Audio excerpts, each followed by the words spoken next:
ఇందులో ఏదో కుట్రకోణం ఉందంటున్నారు కదా, వివరంగా చెప్పు. దీనిలో నా పాత్ర ప్రమేయం లేకుండా జోగి రమేష్ గారి ఆధ్వర్యంలోనే నేను ఇంతకుముందు గవర్నమెంట్లో ఉన్నప్పుడు కూడా తెచ్చుకొని చేశాను సార్, బయట నుంచి తెచ్చుకొని. అదేవిధంగా గవర్నమెంట్ రాగానే అదంతా ఆగిపోయింది సార్. మళ్ళీ మొన్న టీడీపీ గవర్నమెంట్ రాగానే అవన్నీ ఆగిపోయింది సార్. ఏం చేయడం లేకుండా బాగా స్ట్రిక్ట్ అయిపోయేటప్పటికి ఇక నేను కూడా ఆగిపోయాను సార్ మొత్తం. ఆ తర్వాత ఏప్రిల్లో 2025 ఆ టైంలో మళ్ళీ జోగి రమేష్ గారిని కాంటాక్ట్ చేసి మాట్లాడదామంటే నేను వాళ్ళ తమ్ముడు ద్వారా మాట్లాడాను సార్. టీడీపీ గవర్నమెంట్ మీద ఏదో రకంగా మనం బదులు చల్లాలి, వాళ్ళు యాడ్ చేయాలి, మనకి అప్పుడు మైలేజ్ ఎక్కువ ఉంటుంది అని నువ్వు ఇంతకుముందు చేసేవాడు కదా, చేశారు కదా, వాళ్ళందరినీ మళ్ళీ పిలిచి లైన్లో పెట్టాను సార్. నేను ఇబ్రాహీంపట్నం అనుకున్నా సార్. తర్వాత నేను మా క్లాస్మేట్ జయచంద్ర రెడ్డి తమ్ముడిపల్లి అని తెలిసేటప్పటికి చిత్తూరు జిల్లా, ఉమ్మడి చిత్తూరు జిల్లా వచ్చింది కాబట్టి ముందు అక్కడ ప్లాన్ చేద్దాం, చంద్రబాబు గారిని బ్యాన్ చేయడానికి అక్కడ చేద్దాము. ఇప్పుడు నేను అక్కడ వైన్ షాప్లో వాళ్ళకి వచ్చినాయి, వాళ్ళు చేసుకోలేకపోతే నేను తీసుకుంటున్నానని చెప్పి జోగి రమేష్ గారు చెప్పాను సార్.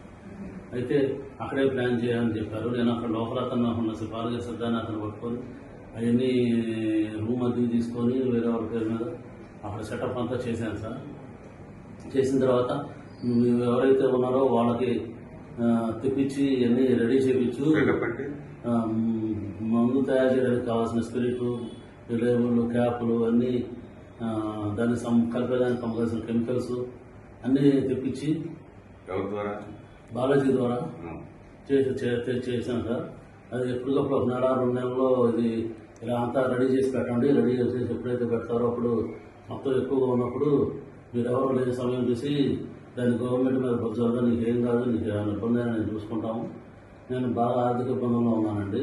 ఆ ఆర్థిక ఇబ్బందులన్నీ నుంచి తీసేసి మీ ఫ్రెండ్ అక్కడ ఎక్కడో ఆఫ్రికాలో డిస్టరీస్ ఉన్నాయి కదా, అక్కడికి వెళ్ళిపో, నీకు దానికి కావాల్సిన అమౌంట్ 3 కోట్లుగా మేము సర్దుతాము, నువ్వు ఇవన్నీ ఏం చెప్పకుండా మామూలుగా ఏం తెలియనట్టుగా ఉండు, నువ్వు అక్కడికి వెళ్ళి అన్నీ రెడీ చేస్తూ ఉండే ఎవరికి అనుమానం రాకుండా అని చెప్పారు సార్. అదేవిధంగా తిరుగుతూ ఉంటుంది.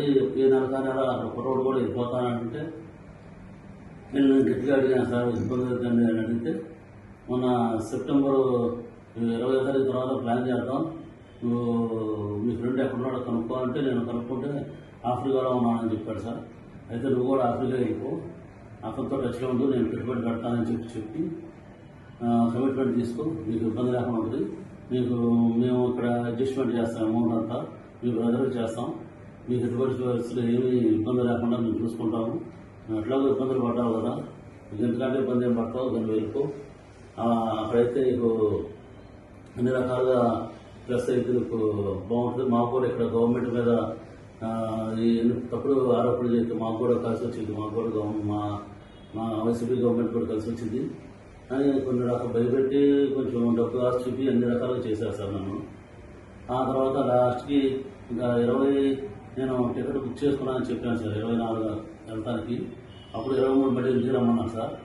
ఇంటికి వెళ్ళాను సార్. నేను వాళ్ళ ఇంటికి వెళ్ళినప్పుడు అక్కడ లోకల్ నాయకులు జోగి రమేష్ గారు, జోగి రాము, నాగిరెడ్డి, స్వామి గారు అట్లా ఉన్నారు సార్. ఇంకా పిఏ రాము అందరూ ఉన్నప్పుడు ఒక నిమిషం మామూలుగా మాట్లాడి తర్వాత వాళ్ళందరినీ సెట్ చేసి వాళ్ళు వెళ్ళిపోయారు సార్.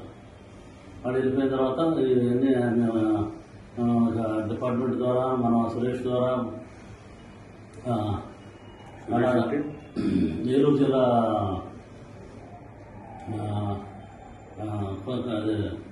కొల్లేరు ఏరియాలో ఉంటాడు సార్. నాకు నారాయణపురం బాగా ఉన్నప్పుడు అక్కడ ఫైనాన్షియల్కి వచ్చాను సార్.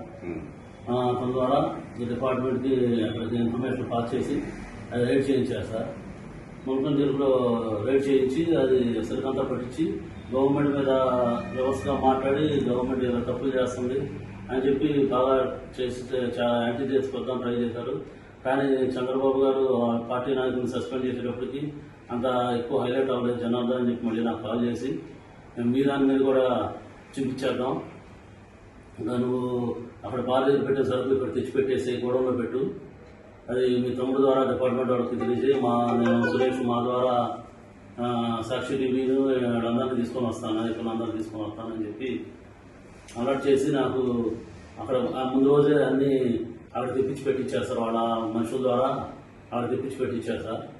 అదేవిధంగా ఇన్ఫర్మేషన్ లీక్ చేయించి తమ్ముడు ద్వారాను మీడియా సాక్షి మీడియా ద్వారా వాళ్ళ మనుషులు సురేష్ ఏలూరు ఆయన ద్వారా ఇట్లా డిపార్ట్మెంట్ అన్నిటికీ చేసి అది పెట్టించారు సార్. ఏది మా గోడంలో పెట్టిన లెక్కలు పెట్టించారు సార్.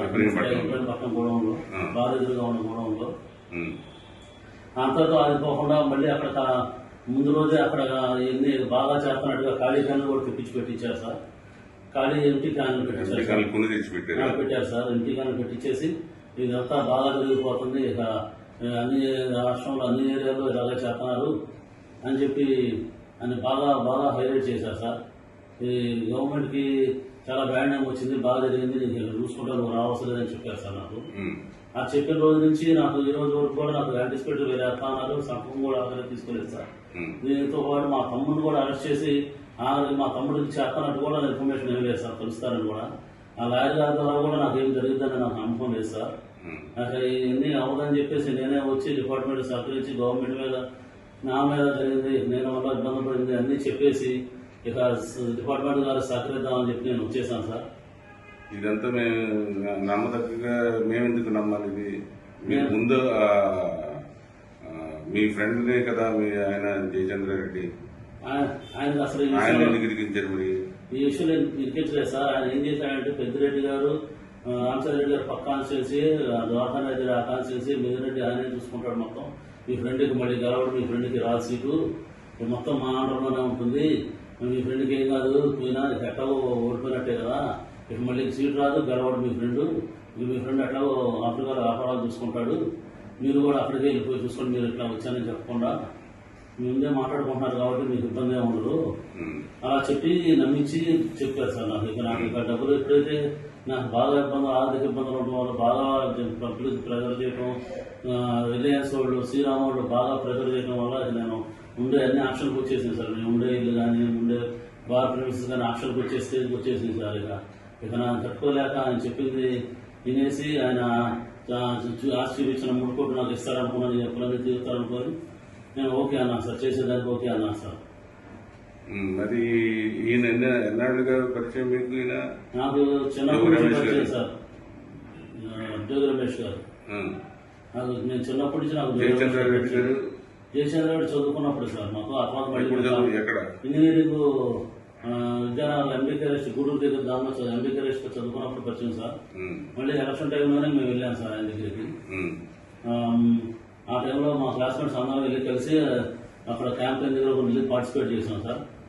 ఆ తర్వాత ఇక మళ్ళీ ఎప్పుడైతే ఇట్లా వైన్ షాప్లో వచ్చి ప్లాన్ చేశారో ఇక రమేష్ గారు ఈ విధంగా చేద్దాం, నువ్వు వెళ్ళు వైన్ షాప్ తీసుకుంటాను మాట్లాడు, ఇది చేద్దాము, నీకు ఉపయోగపడుద్ది, నీ ఫ్రెండ్ వాళ్ళు నీకు ఉపయోగం లేదు కదా, నా వల్ల ఉపయోగం ఉంటుంది, అతనికి ఏం లేదు, అతనికి ఏం పోదు, ఆయన ఆల్రెడీ ఇలా ఓడిపోయాడు కాబట్టి ఇబ్బంది ఏం లేదు, ఇంకా ఇలా చెప్పేటప్పటికి అతనికి ఏం కాదు కదా, నాకు కూడా ఏ కేసు లేకుండా చూసుకుంటున్నారు కదా అని నేను ఒప్పుకున్నాను సార్ ఇది చేయడానికి. ఎప్పుడైతే ఈ లెక్క చేశారో ఇక నేను ఎవరిని నమ్మదలుచుకోలేదు సార్.